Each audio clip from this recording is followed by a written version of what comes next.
Hello everyone. तो आज हम अपने रिलेशन चैप्टर के लास्ट लेक्चर को आगे कंटिन्यू करेंगे।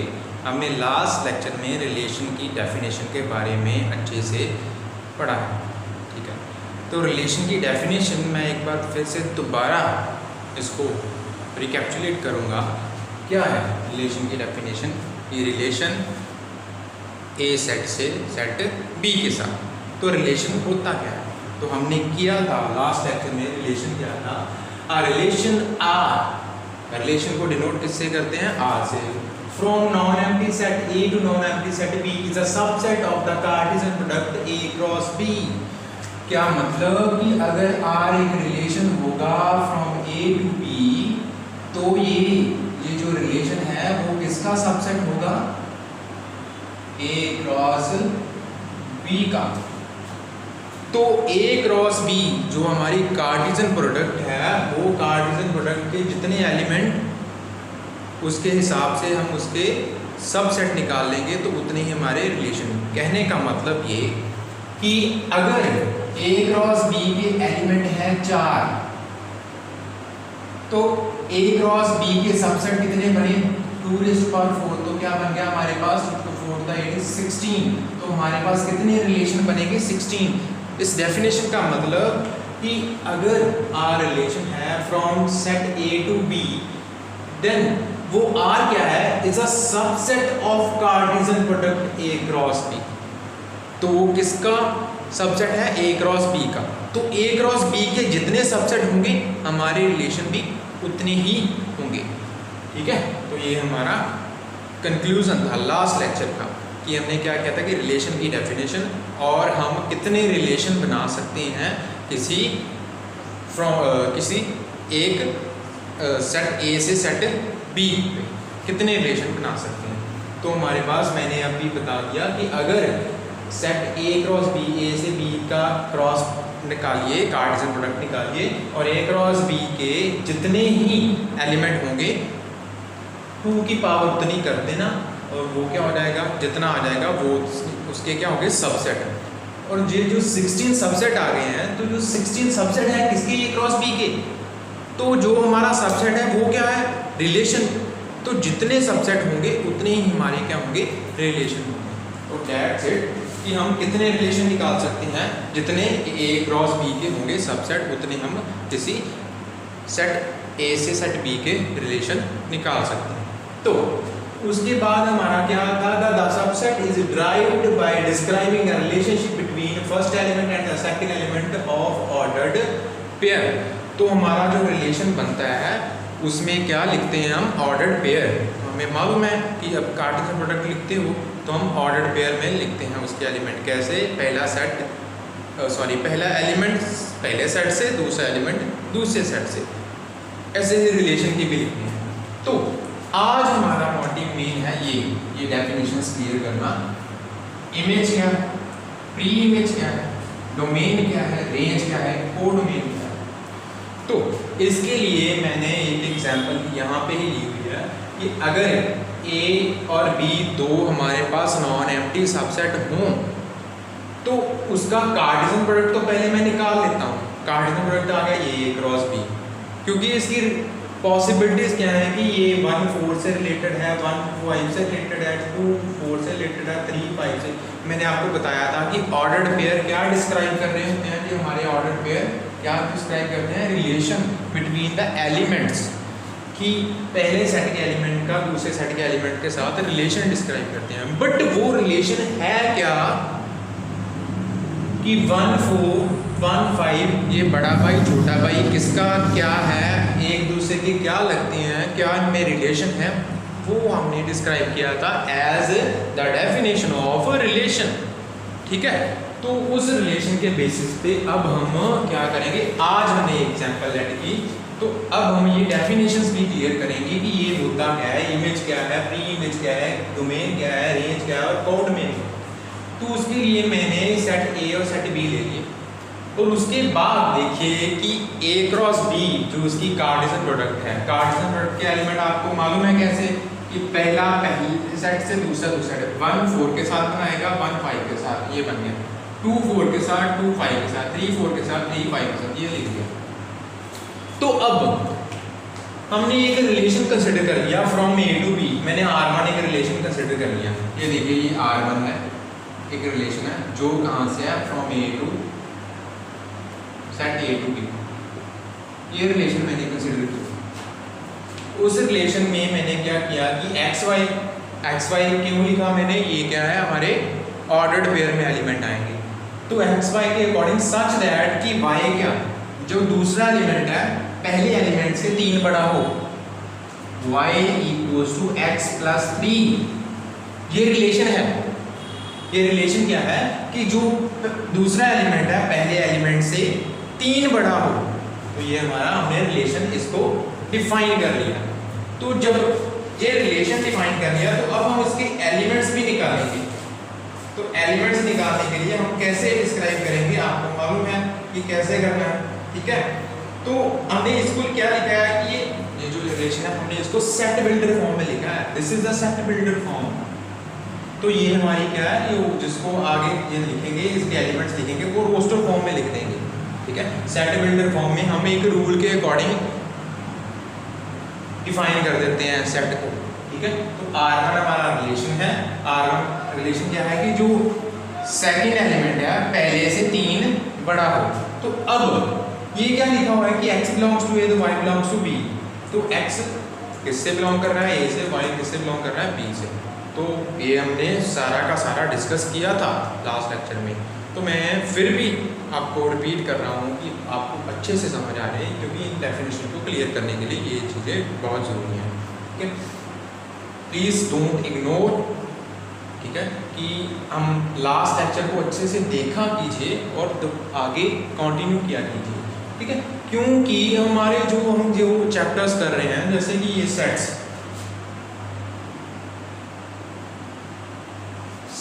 के बाद हमने उनकी कार्टेशियन प्रोडक्ट की, और कार्टेशियन प्रोडक्ट के बाद हमने क्या किया, जो हम अभी कंटिन्यू कर रहे हैं रिलेशन। तो ये हमारा प्रोसीजर ही चल रहा है, जो एक प्रोसीजर ही चल रही है कि सीरीज वाइज टॉपिक चल रहे हैं कि सेट्स किया, फिर उसकी कार्टेशियन प्रोडक्ट ऑफ सेट की, और कार्टेशियन प्रोडक्ट के बेसिस में हमने रिलेशन डिफाइन किया, और रिलेशन के बेसिस में हम नेक्स्ट टॉपिक भी करेंगे। सो दैट्स वाई मैं बार बार बोलता हूँ कि आप लेक्चर्स को अच्छे से, जो लास्ट लेक्चर है उसको रिपीट करके फिर नेक्स्ट लेक्चर जरूर देख लीजिए कि आपको पूरा का पूरा अच्छे से एक्सप्लेनेशन मिल जाए। तो अब हम क्या करें कि R1 एक रिलेशन था A to B, तो इसको डिफाइन किया हमने y equal to x plus 3। तो सेकंड एलिमेंट फर्स्ट से 3 बड़ा है। तो अब x किससे बिलोंग करता है, सेट A से। तो उसके एलिमेंट क्या है, 1 2 और 3। तो अब मैं 1 पुट कर दूंगा। अगर 1 पुट किया 1 प्लस 3 y कितना आ गया हमारे पास 4। तो हमारे पास ऑर्डर्ड पेयर बन गया 1 4। और देखिए 1 किससे बिलोंग कर रहा है, A से, और 4 किससे बिलोंग कर रहा है, B से। तो हमारा ये पेयर कंसिडर होगा। तो हमने ये सेट में लिख लिया 1 4। अब मैंने क्या पुट कर दिया 2 प्लस 3 क्या आ गया 5। तो हमारे पास पेयर बना ये। क्या ये सेट में कंसिडर होगा, देखिए 2 किससे बिलोंग कर रहा है, पहले सेट से, और 5 किससे, दूसरे सेट से। तो हमारा ऑर्डर पे ये भी कंसिडर होगा। अब मैंने पुट कर दिया 3 प्लस 3 कितना आ गया 6। और ये हमारे पास क्या बन गया 3 6। अब 3 बिलोंग कर रहा है सेट 1 से, और 6 बिलोंग कर रहा है सेट 2 से। नहीं, इसके एलिमेंट यहीं पे खत्म हो गए ना, इसलिए ये 6 नहीं बिलोंग कर रहा, तो ये हमारा ऑर्डर्ड पेयर नहीं बनेगा। तो हमारे पास सेट इतना ही रह गया 1 4 2 5। That's the relation of A to B, this is R1 relation, ठीक है। तो अब मैं एक और रिलेशन कंसिडर कर लेता हूँ। उसमें क्या हमें लास्ट लेक्चर में भी ऐसा रिलेशन कंसिडर किया था। उसमें क्या किया था कि R2 क्या है, रिलेशन है x y, उसके एलिमेंट है ऑर्डर पेयर में, और दूसरा एलिमेंट पहले से बड़ा है। दूसरा एलिमेंट क्या है, पहले से बड़ा, और दूसरा एलिमेंट पहले से बड़ा। और पहला एलिमेंट किससे बिलोंग करता है, A से, और दूसरा एलिमेंट B से बिलोंग करता है। तो अब ये रिलेशन हमारे पास लिख दिया। देखिए 1 4, देखिए दूसरा एलिमेंट पहले से बड़ा, दूसरा एलिमेंट पहले से बड़ा, 1 का 4 के साथ, 1 का 5 के साथ। अब 2 का 4 के साथ, क्योंकि दूसरा एलिमेंट पहले से बड़ा है। फिर 2 5, दूसरा एलिमेंट पहले से बड़ा, फिर 3 4 3 5। ऐसे हमने ये रिलेशन डिफाइन कर लिया। ये आ गया 8। तो अब हमको मालूम है, ये चीज़ तो बिल्कुल क्लियर है कि जो ये R1 R2 आए हैं वो किसके सबसेट है, Cartesian product A cross B के। और आपको मालूम है कि इसका जो भी कोई भी सेट होता है उसके सबसेट जब लिखते हैं तो एक एम्प्टी सेट और खुद ही वो जो सेट होता है वो खुद का ही सबसेट होता है।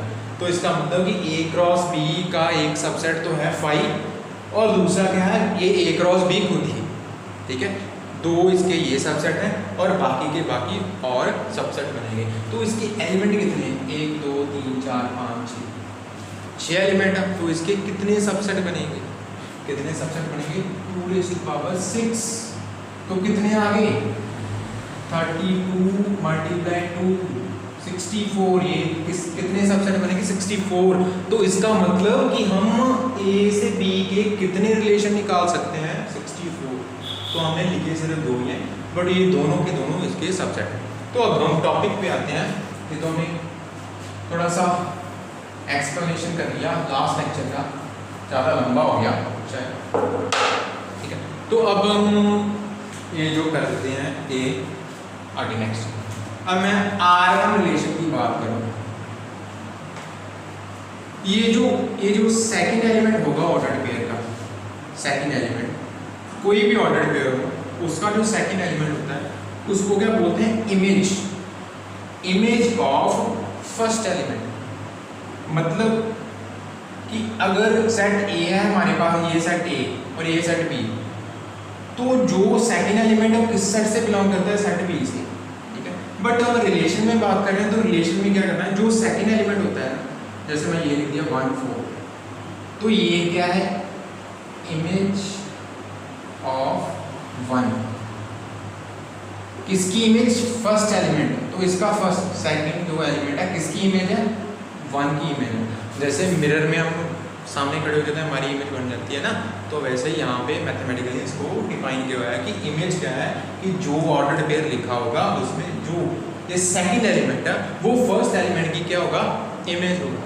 और जो फर्स्ट एलिमेंट होगा वो क्या होगा प्री इमेज, वो क्या होगा प्री इमेज ऑफ सेकंड, ठीक है। तो ये क्या है हमारा इमेज और ये क्या है हमारी प्री इमेज, ठीक है। तो इसको अच्छे से आप नोट डाउन कर लीजिए। जैसे अब ये जो दूसरा ऑर्डर्ड पेयर है उसमें 5 क्या है इमेज ऑफ फर्स्ट एलिमेंट, तो 2 क्या है उसकी प्री इमेज, यहाँ पे 2 5 लिखा, ये क्या है image of first element. First element क्या है इसमें 2 और ये क्या है प्री इमेज, ठीक है। पॉज करिए वीडियो और इसको नोट कर लीजिए, ठीक है। The second element is called image of first element. और फर्स्ट एलिमेंट क्या है हमारी प्री इमेज, सेकंड एलिमेंट क्या है image of first element, first element क्या है हमारी प्री इमेज, ठीक है। तो ये हमारा क्या हो गया इमेज और प्री इमेज, ये 2 डेफिनेशन हमारी वीडियो में। तो इसको लिखना हो तो आप लिख सकते हैं।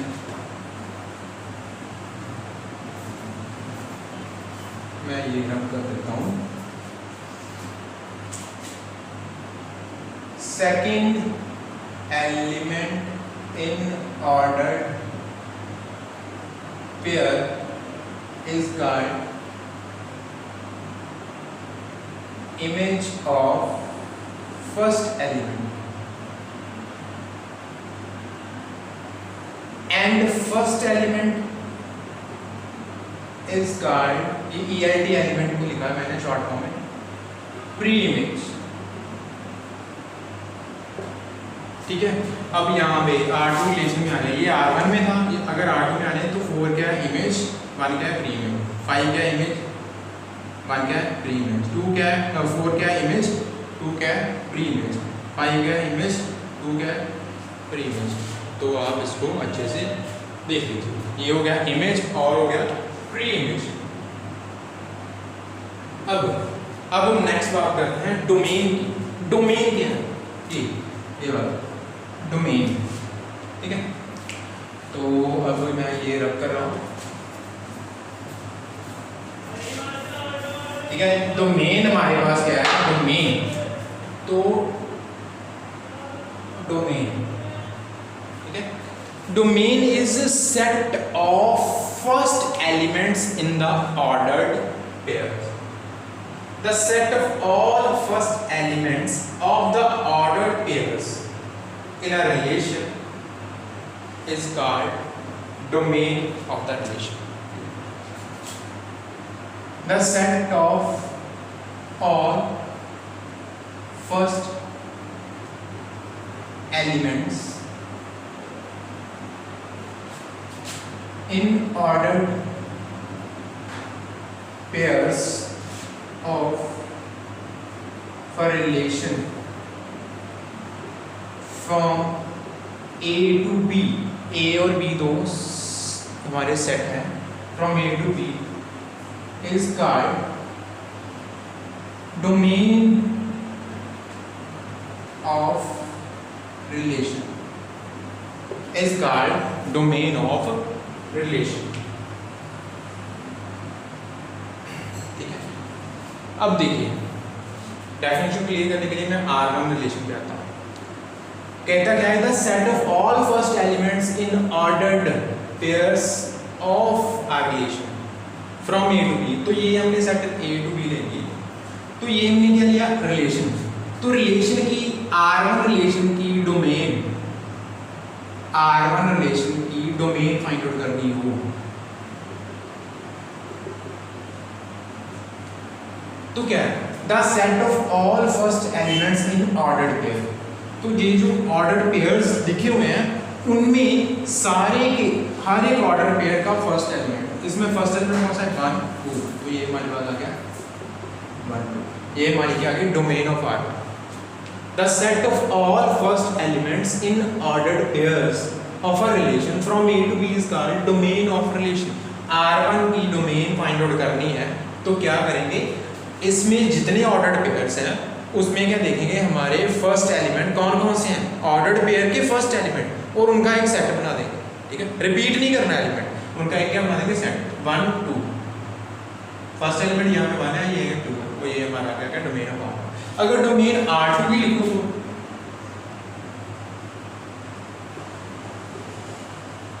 R2 की डोमेन के लिए इसके ऑर्डर्ड पेयर्स के सारे ऑर्डर्ड पेयर के फर्स्ट एलिमेंट लिखना, ये 1 रिपीट नहीं करेंगे, 2 आ गया, ये आ गया 3, क्योंकि 1 2 3 रिपीट हो रहा है 1 1, तो 1 सेट में हम रिपीट नहीं करते हैं, तो ये क्या है डोमेन ऑफ आर। तो आई होप सो आपको अच्छे से पता लग गया होगा कि डोमेन क्या है। तो ये क्या है हमारी डोमेन ऑफ आर, ठीक है। अब हम नेक्स्ट बात करते हैं रेंज। अब रेंज का थोड़ा सा ही डिफरेंस है। डिफरेंस क्या है, यहाँ पे हमने फर्स्ट एलिमेंट लिख दिया और वहाँ पे क्या लिखेंगे सेकंड एलिमेंट। सेकंड एलिमेंट का मतलब रेंज में आ जाएगा हमारे पास जो रेंज होगी, the set of all second elements in ordered pair of a relation from A to B is called range. तो मैं इसको ही थोड़ा सा चेंज कर दूंगा डेफिनेशन को यहाँ से ही, in the ordered pair of a relation A to B is called range।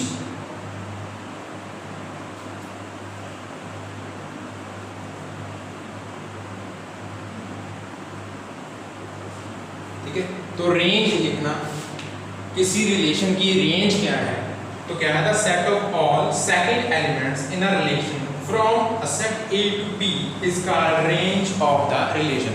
तो पहले हमने क्या लिखा डोमेन, तो डोमेन में क्या कंसिडर किए, जो ऑर्डर्ड पेयर है, रिलेशन के ऑर्डर्ड पेयर हैं उनके फर्स्ट एलिमेंट। तो अब second element range of R1 की रेंज क्या हमारे ऑर्डर पेयर के सेकंड एलिमेंट 4 5, तो ये हमारी क्या आ गई रेंज। तो रेंज ऑफ R2 में 4 आ गया, 5 और उससे आगे फिर 4 आ रहा है, फिर 5 आ रहा है, फिर 4 आ रहा है, फिर 5 आ रहा है, तो ये हमारा इतना ही बना। रेंज ऑफ R1 भी कितनी आ गई 4 5, क्योंकि इसमें भी 4 और 5 भी आ रहा है।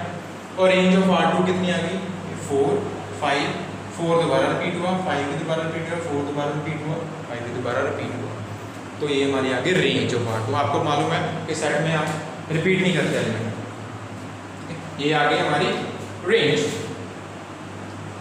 अब ये लास्ट है क्या है, कोड में। ये कोड में क्या है, अब जो दो सेट होते हैं हमारे पास, अगर हमने रिलेशन बनाया A to B, तो जो B सेट होता है वो हमारा क्या होता है, कोड में। वो क्या होती है हमारी कोड में। तो कोड में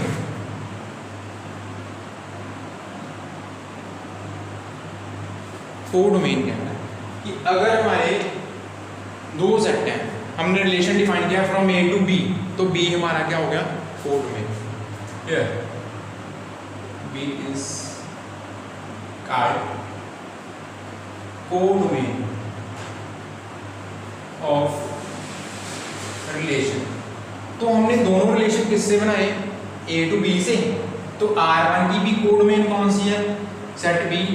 R2 की कोड में भी क्या, सेट B। ठीक है, तो ये हमारी होगी कोड में। अगर मैं रिलेशन डिफाइन करता फ्रॉम B to A, ये तो हो गया A to B। अगर B to A डिफाइन करता तो हमारी कोड में क्या होती है, जो सेकंड सेट है वो हमारी क्या हो जाती है, कोड में।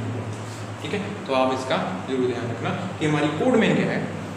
कोड में क्या है, जो हमारा सेकंड सेट होता है, जब हम रिलेशन डिफाइन करते हैं किसी दो सेट में, जो हमारा सेकंड सेट होता है वो क्या हमारा होता है, कोड में। ठीक है, आप इसको ध्यान से याद, कोड में। तो हमारे पास A to B रिलेशन आ गया, A और B दो सेट थे, तो हमने A to B relation define किया R1 और R2, तो हमारी कोड में क्या हो गई, B। अगर B to A डिफाइन करते हैं तो हमारी कोड में क्या होती है, A।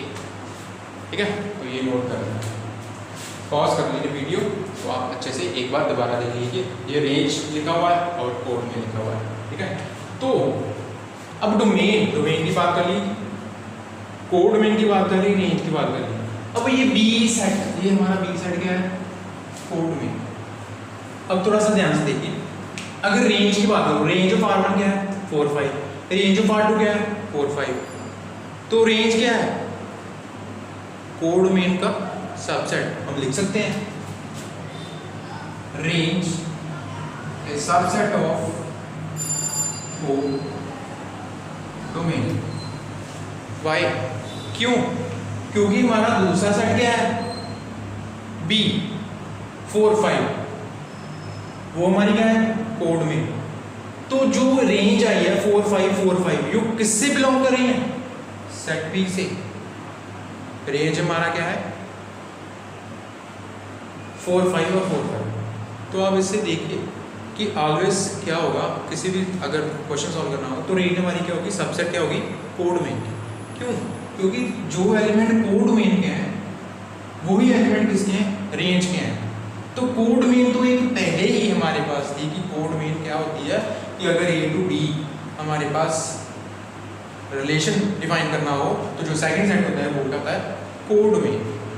और आपको मालूम है रेंज के जो एलिमेंट है वो किससे बिलोंग करते हैं, हमारे ऑर्डर्ड पेयर में जो सेकंड एलिमेंट होता है, ऑर्डर्ड पेयर्स में जो सेकंड एलिमेंट होता है वो क्या होता है, रेंज।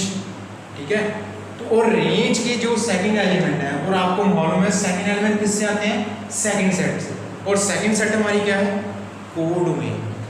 सेकंड सेट हमारा क्या है, कोड में। तो कोड में का सबसेट कौन है, रेंज। रेंज क्या होती है हमारी, कोड में का सबसेट। तो R1 किसका सबसेट है, B का, और R2 भी किसका सबसेट है, B का। ठीक है, सॉरी R1 नहीं, रेंज ऑफ R1। R1 तो रिलेशन होते हैं ना, रेंज ऑफ R1 और रेंज ऑफ R2। ये अकेला नहीं लिख देना R1 तो रिलेशन है, वो मेरे से थोड़ा सा मिस्टेक हो गई।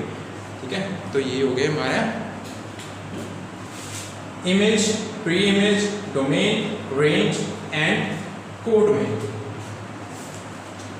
आई होप सो आपको अच्छे से पता चल गया होगा कि ये हमने क्या किया। ठीक है, पूरी की पूरी डेफिनेशन को मैंने अच्छे से एक्सप्लेन किया। तो अब देखिए, अब हम एक इस रिलेशन को एरो डायग्राम की तरह लिखना देखेंगे कि कैसे लिखते हैं किसी रिलेशन को एरो डायग्राम की तरह। तो ये मैं रब कर रहा हूँ,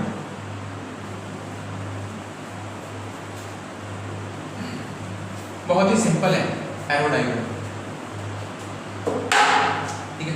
एरो डायग्राम के लिए दो सेट है हमारे पास, ए और ये आ गया बी, और हमारे पास एलिमेंट है ये 1 2 3, बी के 4 5। अब R1 को हमने डिफाइन करना है एज एरो डायग्राम।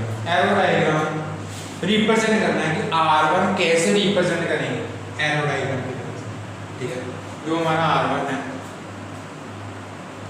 R1 जो ये, इसको हम कैसे रिप्रेजेंट करेंगे, ठीक है। R1 is a relation from A to B, but इसको रिप्रेजेंट कैसे करेंगे? अब रिप्रेजेंट करिए, 1 का रिलेशन किसके साथ है? 4 के साथ, ये और 2 का रिलेशन किसके साथ है? 5 के साथ। 1 is related to 4, 2 is related to 5। तो हमने प्रोनाउंस करना, 1 is related to 4, 2 is related to 5, लिखना ऐसे 1 related to 4, 2 related to 5। अगर नहीं रिलेटेड तो 1 is not related to 4, 2 is not related to 5, ठीक है। तो ये आप थोड़ा सा ध्यान रखना।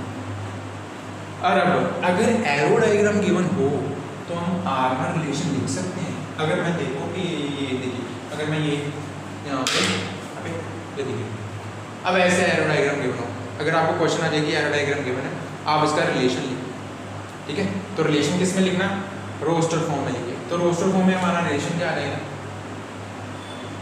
1 4 2 5।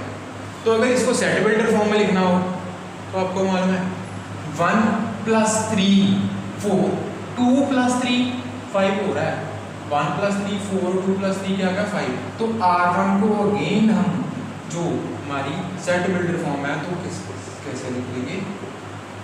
y = x + 3। तो जो हमारा सेकंड एलिमेंट है वो पहले से कितना बड़ा है? 3 बड़ा है। 4 कितना बड़ा है? पहले से 3 बड़ा है। 5 कितना बड़ा है? 3 बड़ा। तो ये हमारा आ गया x belongs to A, y belongs to B। तो देखिए वही चीज ये, अगर एरो डायग्राम गिवन हो तो हम रोस्टर सेट बिल्डर फॉर्म पे लिख सकते हैं, और सेट बिल्डर फॉर्म या रोस्टर फॉर्म गिवन हो तो एरो डायग्राम बना सकते हैं। तो ये एरो डायग्राम भी एक जस्ट कोई इतना डिफिकल्ट नहीं है एरो डायग्राम, तो इसको अच्छे से समझ लीजिए। आप इसके बेसिस पे क्वेश्चन भी कर सकते हैं, ठीक है। तो ये हो गई हमारी एरो डायग्राम।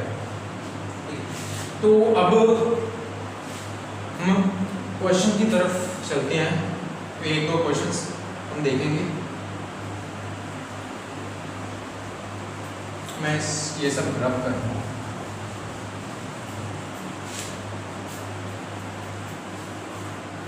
तो देखिए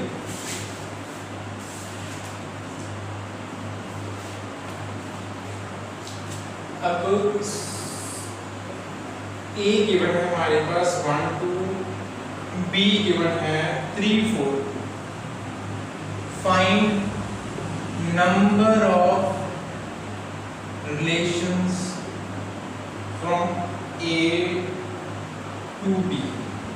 अब हमने क्या फाइंड करना कि कितने नंबर ऑफ रिलेशन है। ये नहीं पूछा कि रिलेशन भी लिखें, सिर्फ ये ही पूछा है कि हाउ मैनी नंबर, कितने relation. Find the number of relation, कि कितने नंबर ऑफ रिलेशन। तो नंबर ऑफ रिलेशन के लिए ये तो लिखा है ए और बी। तो first of all A cross B लिखना है, कार्टेशियन प्रोडक्ट लिखेंगे तो कार्टेशियन प्रोडक्ट क्या आ जाएगा? 1 3 1 4 2 3 2 4। सॉरी, तो हमारे पास ये एलिमेंट आ गया। तो हमें मालूम है कि ए क्रॉस बी भी क्या है? एक सेट है। A cross B has 4 elements। कितने एलिमेंट हैं? 4 एलिमेंट्स। तो हमें मालूम है कि रिलेशन क्या होता है? A क्रॉस B का कार्टेशियन प्रोडक्ट का सबसेट होता है, ठीक है। तो नंबर ऑफ सबसेट्स हम फाइंड आउट करेंगे।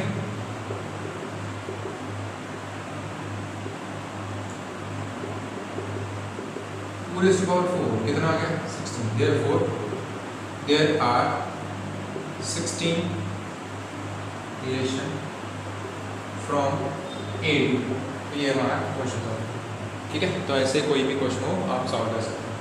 यहाँ पे कार्टेशियन प्रोडक्ट के लिए 1 3 हर एक एलिमेंट का हर एक के साथ ऑर्डर पेयर बनेगा। ऑर्डर पेयर में कितने ऑर्डर पेयर हैं हमारे ए क्रॉस बी में, कितने ऑर्डर पेयर हैं 2 की पावर उतना कर दो तो वो क्या होंगे हमारे सबसेट। तो जितने सबसेट हैं उतनी हमारी क्या रिलेशन। ठीक है,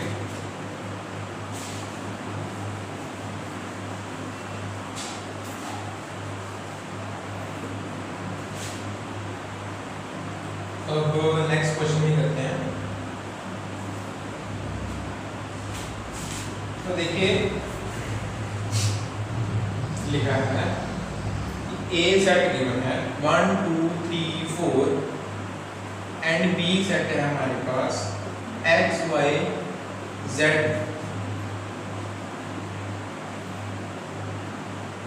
late R be relation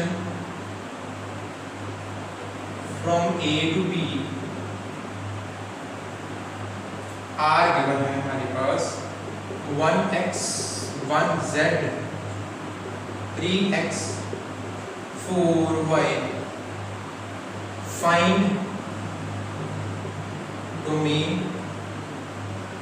and range of R। तो ठीक है, ये क्या लिखा हुआ है A और B सेट है, R का रिलेशन है, तो हमने डोमेन और रेंज फाइंड करनी है। तो बहुत सिंपल क्वेश्चन होगा। A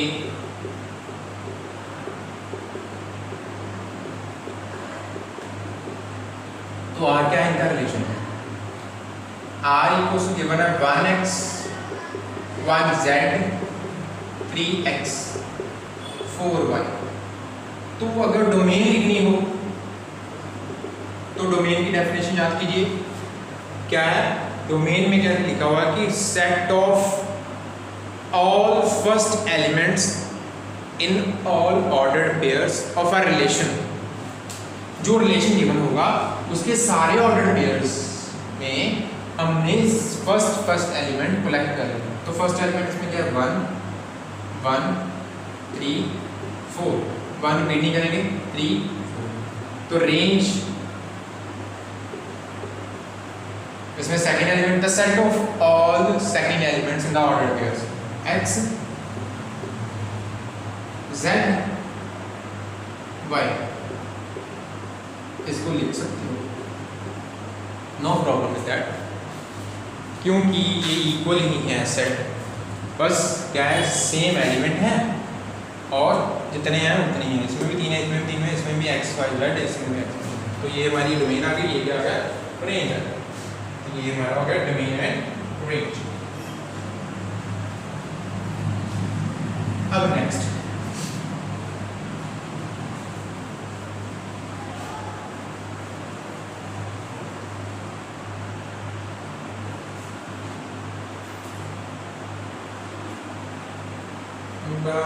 करेंगे, नेक्स्ट क्वेश्चन करते हैं। इसमें क्या लिखा हुआ है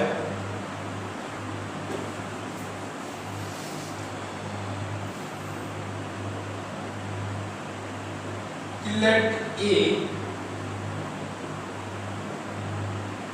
4 5 6 7 8 9 10 11 12 13 14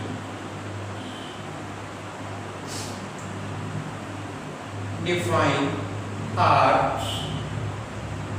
from A to A by R given है हमारे पास 3x minus 5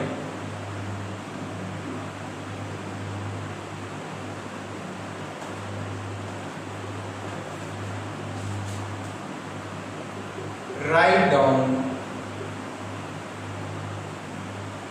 domain, codomain and range। हमने क्या लिखना है, डोमेन भी लिखनी है, कोडोमेन भी लिखनी है और रेंज भी लिखनी है। अब देखिए थोड़ा सा अच्छे से चेक कीजिए क्वेश्चन। अच्छा, कई बार स्टेटमेंट ऐसे भी गिवन हो सकती है, ये तो मैंने पूरे के पूरे नंबर लिखे 1 2 3 4, कई बार ऐसे भी लिखा हो सकता है।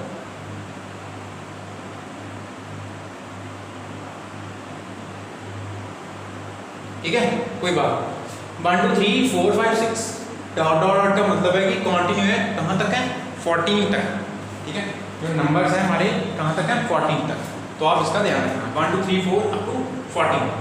डिफाइंड आर फ्रॉम, एक रिलेशन डिफाइन किया कहाँ से लेके कहाँ तक, पहले सेट ए से बी तक था, दोनों डिफरेंट सेट थे ए टू बी, अगर रिलेशन नहीं बना तो अब इन्होंने क्या किया कि उसी सेट में डिफाइन कर दिया from set A to A, तो इसका मतलब क्या है इसमें भी एलिमेंट 14 तक है और इसमें भी एलिमेंट क्या है 14 तक। ये थोड़ा सा आप अच्छे से देखिए, कुछ क्वेश्चन ऐसे भी होंगे, कुछ क्वेश्चंस ऐसे भी होते हैं जहाँ पे उन्होंने क्या करना है कि जो रिलेशन होता है सेम सेट में दे देते कि फ्रॉम ए टू ए, अगर z दिया होगा कैपिटल Z तो क्या है from integer to integer family, ठीक है, अकेला कहीं लिखा भी हो सकता है कि let A be set define relation in A, define relation in A या ऑन ए, तो इसका मतलब क्या है कि हम यही रिलेशन डिफाइन करेंगे फ्रॉम ए टू ए, इन ए का मतलब कि ए में ही रिलेशन डिफाइन करना है, ए टू ए, यहाँ तो लिखते हैं फ्रॉम ए टू ए, कहीं पे लिखा हो सकता है बाय आर हमारा रिलेशन है, तो एक्स वाई किससे, यहाँ से पता चलेगा एक्स वाई किससे बिलोंग कर रहा है ए से, एक्स भी ए से वाई भी ए से, क्योंकि ए ही हमारा फर्स्ट सेट है, ए हमारा सेकंड सेट है, तो आप इसका ध्यान रखिए। ठीक, तो अब हमारे पास गिवन क्या है, ए हमारा सेट है 1 2 3 4 5 6 7 8 9 10 11 12 13 14, ये हमारा सेट है, ठीक है, और आर डिफाइन किया हुआ है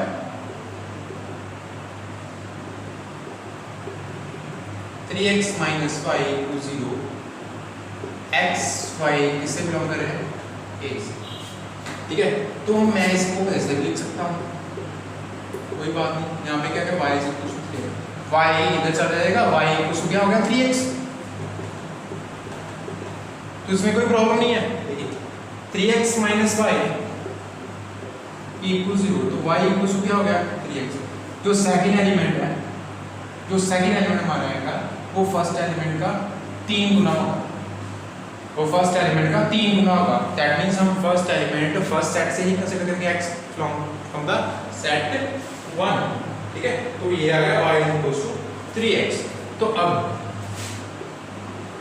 पुट x = 1 2 3 4 up to 14 हम पुट करेंगे, देखिए पुट x = 1 2 3 4 5 6 7 8 9 10 11 12 13 14, कहाँ पुट करना है, ये हमारी जो इक्वेशन आ गई है, तो मैंने ऐसे लिख दिया है, therefore y = 3x, put x = 1 2 3 4 5 6 7 8 9 10 11 13 14, तो y की वैल्यू से आएगी हमारे पास, अगर x को 1 पुट कर दूं तो y आ गया 3, x को 2 पुट कर दूं 6, 3 पुट कर दूं 9, 4 पुट कर दूं कितना आ जाएगा 12, 5 पुट कर दूं 15, 6 पुट कर दूं 6 3 था 18, तो अब देखिए 3 6 9 12 15 18,